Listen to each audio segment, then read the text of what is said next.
Okay, Saggy. Thank you for watching Mama Fire Tarot. If you are a returning subscriber, thank you, thank you, thank you. This is going to be something a little different than what you're used to. It's a past life reading. So I'm going to be tapping into you in another connection and what happened in that connection, but also most importantly, what you can do in this lifetime so that you're not repeating history.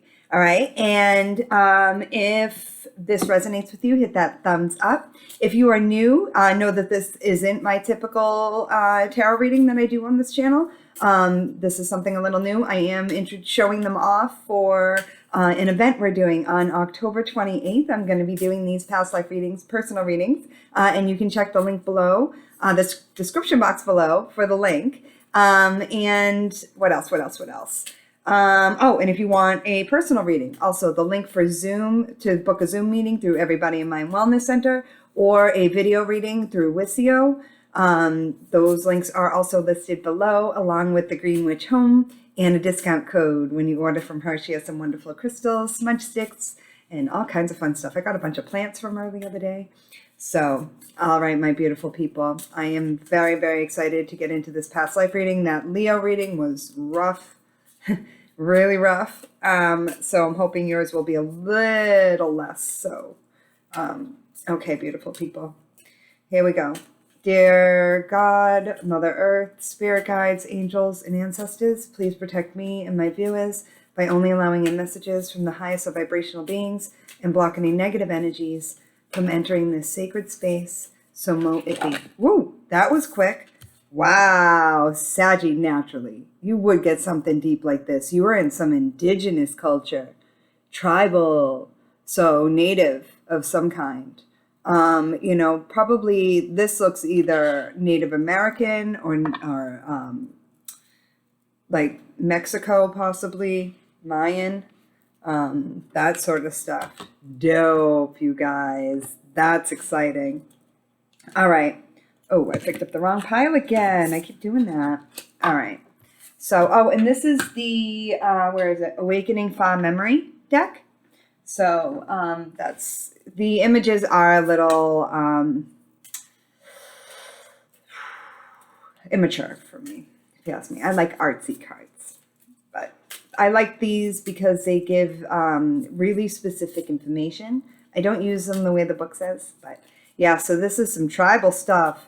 Highly spiritual, ancient civilizations, really interesting.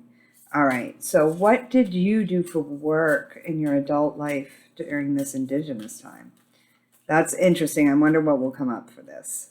My Saggies. I'm not surprised you got this one because you guys are the seers. You're the, look at this dude even got his third eye all lit up, so... I don't know. That might mean something totally different. No. Builder again. Wow, that came out for Leo. All right. So you probably built huts and helped. Your person was a trader. All right. Trader, not in the bad sense, but maybe they grew crops and traded those crops for certain services, things like that. It's really interesting. All right. What was the theme of this relationship between my Saggy and their person? What was the theme? What was the overall theme that you had to learn about in this lifetime? Interesting.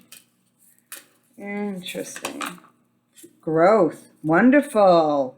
Yeah, so this lifetime was all about growth. I do get that your person traded services, like healing services. Not necessarily, like goods. So I am getting kind of a different meaning than the picture that I'm getting in that. Ooh, the Hangman. I do think you felt fairly stuck in one location. You may have wanted to travel or see if there were other lands and didn't feel like you could. The Hermit. Wow. You were a highly spiritual person. I think you did a lot of your work alone. Ace of Pentacles. But I think you were revered in the community as well. I think you became an elder, a strong elder. Oh, it's funny I say that, and then the Page of Wands comes out. As a child, you were very, very much a go-getter and very, very creative. And you were probably very, very creative in this lifetime, but you probably felt a little held back by your job. And so that's something that may come into play with your life now, Saggy. You may want to leave the job you're at and may feel a little stuck. I do think that you were very good with children. I do think you were a man. Ooh, Queen of Pentacles. Funny I say that, and then the Queen of Pentacles comes out. But I think you were very good with kids, even though you were a man. I think you were very, very nurturing as a man.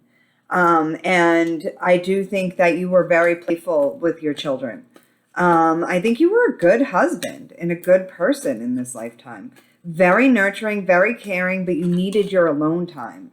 I think meditation was important for you. I do think that you may have been a Heyoka empath in that lifetime. And that's a title I resonate with a lot, you know, and so you may resonate with that title in this lifetime. It was all about growth, and a Heyoka empath's growth. I mean, life is all about growth, transformation, change, you know, and you may have longed to go elsewhere and explore, but felt held down by family. And this may be something that you struggle with now too, or your job. But you still loved your kids very much. Strength. Oh, you could have been with a Leo. King of Wands, definitely. Definitely. It's funny because I think this was the female, but they came across as more masculine in life, and you were the man, and I think you came across as more feminine. I know that sounds crazy, but I don't know, it just seems real to me. Five of Cups. Wow, your person may have suffered from bipolar depression, because I'm seeing a huge jump in confidence and a down in confidence. So you had to be very, very patient with your partner's ups and downs. I do think you cared about them very much, though. This person, when they were up, they were very, very up. And when they were down, they were very, very down. And it's not easy on anybody. Queen of Cups, yeah, this person was bonkers. But in a good way. And they were very, very loving, very caring. When they were up, they were very caring. They were the life of the party. This person was highly creative. And this person always knew when, like, they apologized often for their behavior, especially when they were depressed. It was like they couldn't help themselves and they just had to stay in bed or stay in. Oh, rough. Your person was a very, very complicated person, but very loving. And I think you loved this person, and I think this person loved you very much. And so this was they were hard to love, but you loved them anyway. And Saggy, sometimes you felt trapped by that. But I feel like where growth was the thing, you learned to love unconditionally. And this person loved you unconditionally as well. Wow, I asked for a much nicer reading, and that's exactly what happened. Thank you, Spirit. This was a really nice lifetime, even with the ups and downs. I think sometimes you long to get the alone time that this person demanded. And I think that's where what you have to learn is to have boundaries in this lifetime, Saggy. Learn to say, no, I need some alone time too. Learn to take care of yourself. That's the good part, is that, like, I think that for you, the good thing that you learned in this lifetime, is about healing yourself and taking care of yourself sometimes and not taking care of everybody else. I do think you were very much a healer too. Both of you had healing capabilities. I do think that this person as an empath would absorb a lot of other people's, or if you were the empath, maybe both of you were freaking empaths. I don't know. There's a lot of empathic energy here, but you were definitely very interesting person too. But you didn't get to shine. Like, when this person was in the room, everything lit up. For you, you were a much quieter sort of energy, but you just loved so deeply, and you knew you two belonged together. no matter what this person did. That's wonderful, Saggy, and that's beautiful. And yep, 3 of Swords to the Page of Cups. This person was emotionally immature. I'm not getting third party energy. I'm not getting anything like that. I'm getting this person, when they felt down, they felt really, really down. And they couldn't leave the hut, which is rough. And then when they were up, though, they were up. Hermit and they did suffer from anxiety as well with this Knight of Swords. This Knight of Swords, the 9 of Swords, and the Hermit. So this person would get alone when they were feeling, and they would run and hide. And I think a lot of times you were hurt by that too, but also needed it. So it's all about boundaries, learning to take care of yourself. That's what this lifetime taught you. But to also love unconditionally, to learn to love unconditionally, to see people as whole people, not just a mental illness that they are affected by. You know, and I laughed a little and said, yeah, this person's bonkers, but it was very serious. And I am getting that, you know, this person, when they weren't depressed or super manic, fully recognized it. But I think in an indigenous culture, there wasn't things like typical mood stabilizers or anything either. So I do think that they were sent to be alone to work this out at one point too, and it caused a lot of anxiety. It may have caused some trauma in this person as well, which is not easy. But I know that in this lifetime, you were one of the best loving partners someone could be. And Saggy, so just don't feel bad about any of this, actually, except for that, like, just don't put other people's needs ahead of yours. That was the biggest lesson. What am I doing here? These are mixed up. Oh, that's why. Okay. Sorry, guys. All right. So this is how you died. Eek. But, you know, your person really, they were a good person. They just suffered from mental illness and you loved them anyway. And that's kind of beautiful. You stood by their side and, you know, but I do think in this lifetime, really learn how to take care of yourself. I feel like this reading went really, really quickly and like I'm skipping something. So I'm going to pull a couple more tarot. What do we got? What else we got here? The Saggy. And the Saggies. 7 of Swords, 5 of Cups, Knight of Wands. Yeah, this person's mental illness caused the whole unit to go off its hinges.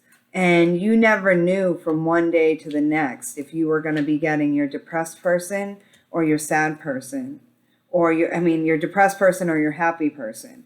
However, I think as time went by, this person was able to chill out a little and there was victory between the two of you. I think you two died together.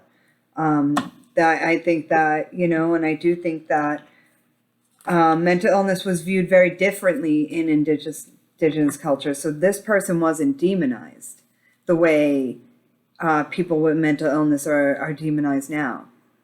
I think this person was seen as you know, someone who could heal because of this mental illness. You both may have been Heyoka empaths, and that's some deep, deep stuff. I really like this reading despite the overall message of the mental illness and stuff like that. I truly do love this. It's a nice love story. Please let these people have died peacefully. All right, how did you pass away, Saggy, in this lifetime? How did you pass away in this lifetime? What happened? What happened? What happened to my poor Saggies in this lifetime who just loved unconditionally? It did lead to a good life, though, especially towards the end, I think, once this person was able to get more of a handle on and went on their spiritual quest. I do think, you know, that really changed them and it helped. And I wish mental illness was viewed the same way a lot of indigenous cultures view mental illness, as someone who's actually like able to speak straight to God, you know, and stuff like that. I mean, it's if we all saw it the way that they did, people would be treated a lot freaking better. That's for sure. All right. Ooh, some kind of catastrophe happened to you. Oh, that's sad. Ooh, an attack. I think you two died together, and I think your village was attacked. Ooh, maybe by white people too. Which is not easy. Yeah, fire. But you died together. I'm getting that very strongly. Yeah, I think the attack was the catastrophe, to be honest with you. I think you both were together. And you lived together, you died together, you loved together. And I think up until the day you died, though, like there were way more good days than bad. So, knowledge. Yeah, this lifetime was all about gaining knowledge. Spiritual knowledge, mental knowledge, emotional knowledge. This lifetime is the reason why you're such an awesome person today, Saggy. Okay, so, and you learned how to love unconditionally. So know that you've carried that with you throughout this lifetime. Apathy. I think that this person's depression was seen as apathy, or this person's ups and downs may present as apathy today. So look a little deeper at this person. You know, and I think, see, if you have someone in your life who has mental illness in this lifetime, try and see them differently. And try and see those days that they have to spend in bed a little differently. It's not that they don't care, okay? And some of the medications they may be on may be causing apathy, when in this lifetime, medications didn't exist, so the side effects didn't exist either. I'm not saying people should get off their meds. That's not what I'm saying. Okay, so I'm not a fucking doctor, so don't. But I do think that the stigma attached to mental illness, it would be very different. There would be no stigma. Okay, so we've got to really rethinking that and relabeling it. All right, Saggies, that was deep, but it was a beautiful reading. I loved this, so I'm gonna claim it. All right, guys, I love you so much. And I hope you have a wonderful weekend. I will see you guys most likely next week or the week after or some other time, because my life is too crazy to plan when I'm going to make videos. All right. Bye, guys.